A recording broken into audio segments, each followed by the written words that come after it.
Hello students, आज हम देखेंगे मास के बारे में कि मास क्या होता है। तो कोई भी बॉडी जिन चीजों के मिलने से बना होता है उसका मेजर ही उस बॉडी का मास कहलाता है। साइंस में हम बॉडी किसी भी चीज को कहते हैं। बॉडी का मतलब यहाँ हमारा शरीर नहीं है। फिजिक्स में बॉडी उन चीजों को कहते हैं जो पूरे यूनिवर्स में है, जो पूरी दुनिया में है, सबको बॉडी के नाम से जानते हैं। तो देखिए यहाँ डिफिनेशन है कि मास इज ए मेजर। मास क्या है? मेजर है। किसका? Of the quantity. क्वांटिटी का। कौन सा क्वांटिटी का? Of matter contain in the body. Body में जो शामिल है, यानी किसी बॉडी में जो जो चीजें शामिल है उसका मेजर मास कहलाता है। जिसको बोल सकते हैं कि कोई भी बॉडी जिन चीजों के मिलने से बना है उसका मेजर मास कहलाता है। और मास का एसआई यूनिट होता है केजी। ठीक है। मान लीजिए कि हाँ हमने एक पेन पॉट लिया है। उस पेन पॉट में 5 पेन है। 1 2 3 4 5 है ना। अब इस कंटेनर को यानी पेन पॉट को अगर हम पहाड़ पे रख दें तो क्या नंबर ऑफ पेन घट जाएगा या बढ़ जाएगा? एज इट इज रहेगा।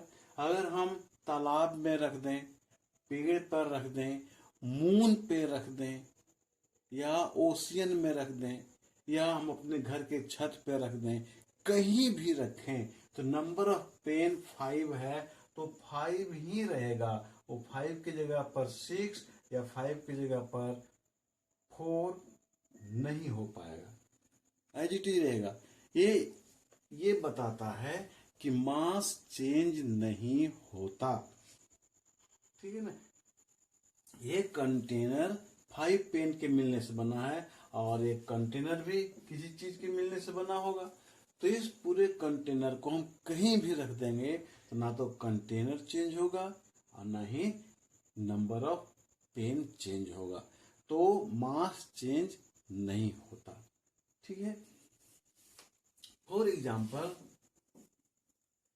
अगर मान लेते हैं कि इसका हम मेजर करते हैं, मास का मेजरमेंट होता है बीम बैलेंस से। तो मान लीजिए इसको हम मेजर करते हैं और ये है 200 ग्राम। तो इसका मास हो गया, इस पेन पॉट का मास हो गया 200 ग्राम। और मास को शॉर्ट में एम से लिखते हैं। ठीक है। तो ये जो 200 ग्राम हुआ वो सीजीएस सिस्टम में हुआ। मैंने इसके पहले सिस्टम के बारे में वीडियो बनाया था, बताया था आपको। अब मान लेते हैं कोई दूसरा बॉडी है जिसका मास इससे बहुत ज्यादा है। मान लेते हैं वो है 2, उसका मास है 2, तो लिखेंगे 2 किलोग्राम। ये जो 2 किलोग्राम हुआ यही हुआ एसआई यूनिट में।